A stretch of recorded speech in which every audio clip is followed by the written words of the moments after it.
Hey everyone, I'm back to bark the latest news in the gaming world. And there sure are a lot of new developments, so let's cut to the chase and see some of the most important topics in gaming news this week.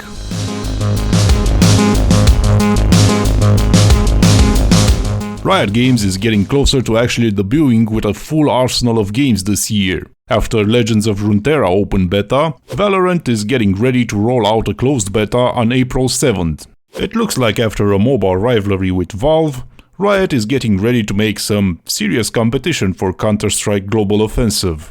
So how do we get in the fun to test this welcome competition Valorant brings? Well, according to the game's website, we first need to have a Riot account. So if you played one of their games, you already have one. If not, you will require one to have a chance at getting in, according to their info.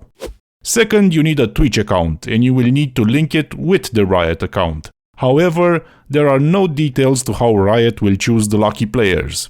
So if you want to try Valorant closed beta, in the absence of detailed facts, and with only this statement, watch certain Valorant streams on Twitch for a chance to get access. You better hope RNGesus favors you, otherwise you will have to wait who knows how long to try this game.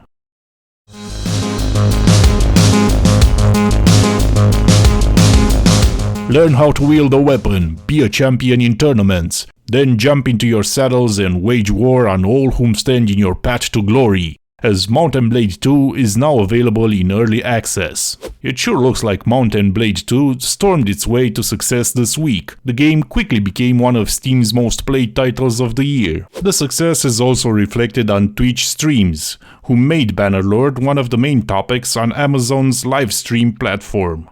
Official reviews are not yet available, as patches will soon come to the game following the feedback players left on the Steam discussion boards. But all in all, it looks like the early access formula paid off for the Turkish video game developers at Tale Worlds Entertainment, as a lot of players, worldwide, got into the medieval action-packed RPG.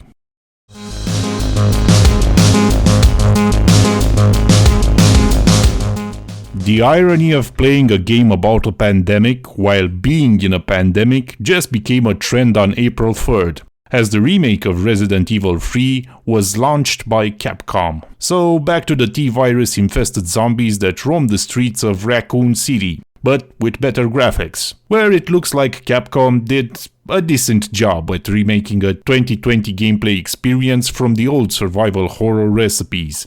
Resident Evil 3 getting a generally favorable reception.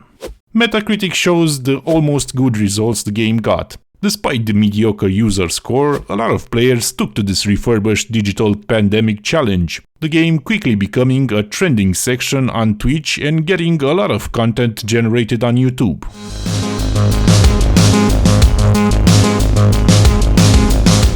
So this is the story of a big gaming company that actually did something it has for a long time forgotten. Blizzard actually asked a few of their players if they would like a World of Warcraft TBC experience. Well, surprise, surprise. Look who woke up and remembered it actually has a disappointed fanbase that they can actually consult before making empty promises.